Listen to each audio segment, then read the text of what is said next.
It's important to clarify that there are no contemporary non-Christian arguments or direct historical accounts of Jesus' existence from his lifetime. The earliest non-Christian sources that refer to Jesus or the early Christian movement begin to appear several decades after his estimated crucifixion, around 30 to 33 CE.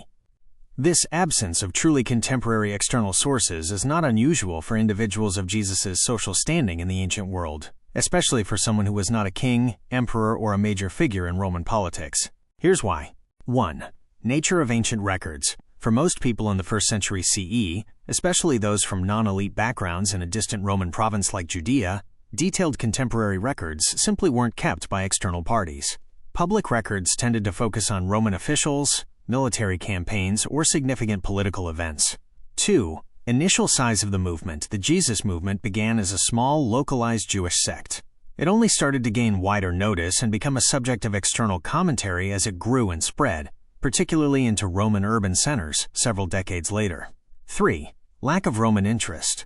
The Roman authorities likely viewed Jesus as a minor Jewish rabble-rouser or at best an insignificant figure in a remote province. His execution would have been a routine matter of maintaining order, not something warranting extensive external documentation by major Roman historians at the time. The earliest non-Christian sources we have, which are crucial for historical corroboration, even if not strictly contemporary to his life, emerge in the late 1st and early 2nd centuries CE. Josephus, Jewish historian circa 93 to 94 CE, wrote about Jesus and James, his brother. Tacitus, Roman historian circa 116 CE, mentions Christus and his execution under Pilate. Pliny the Younger, Roman governor circa 112 CE, refers to Christians worshipping Christus as a god. Mara bar Serapion, Syrian philosopher, late 1st, early 2nd century CE, alludes to the wise king of the Jews whose execution brought misfortune upon his people. These sources, while not from Jesus' exact lifetime, are still considered relatively early in historical terms and are vital because they come from non-Christian authors who had no theological agenda to promote Christianity.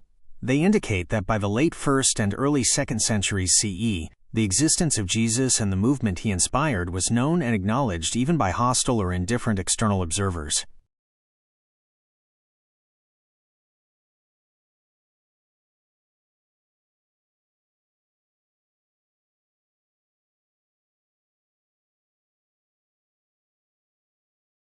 Yes, the Roman destruction of Judea and Jerusalem in 70 CE is a very significant factor in the absence of contemporary, meaning from Jesus' actual lifetime, or near-contemporary non-Christian accounts of his existence. Here's a breakdown of how the destruction played a role. 1. Destruction of records. Jerusalem's archives. Jerusalem was the administrative and religious center of Judea.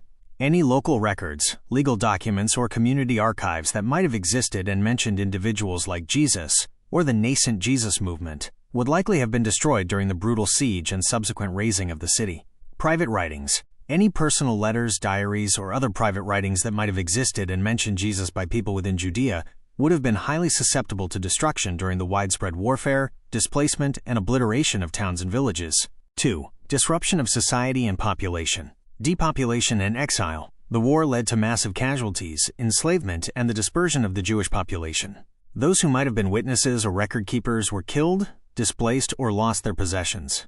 Focus on survival. In a time of war and existential threat, documenting the life of a rural preacher, even one who garnered a following, would not have been a priority for anyone, Jewish or Roman. The focus would have been on survival. 3. Roman perspective. No Roman interest in insurrectionists. For the Romans, Jesus was a minor figure from a troublesome province executed for sedition. His execution was a routine matter of maintaining Roman order. They wouldn't have felt the need to extensively document or discuss such an event in their official histories, especially if they saw it as a quickly resolved issue.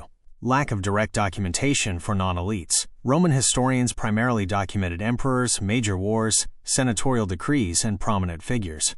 Common people, even those who sparked a religious movement, rarely made it into their records until that movement became large enough to pose a social or political concern.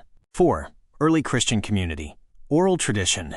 The earliest Christian community largely relied on oral tradition to transmit information about Jesus. Written Gospels began to emerge later, likely around 60 to 100 CE, largely after the destruction of Jerusalem. This suggests that even within the Christian community, comprehensive written biographies were not an immediate priority, further reducing the chance of external contemporary accounts. Persecution. The early Christians were often viewed with suspicion or outright hostility by both Jewish authorities and later by the Romans. This environment was not conducive to the creation or preservation of publicly accessible records about their founder. In essence, the devastation of 70 CE created a massive void in the historical record for Judea. Any potential snippets of information about Jesus that might have existed outside of the early Christian community would have been among the countless pieces of history lost in that cataclysm. The non-Christian sources we do have, Tacitus, Pliny, Josephus, etc., only begin to appear when Christianity started to become a noticeable phenomenon in the broader Roman world, decades after the destruction of Jerusalem.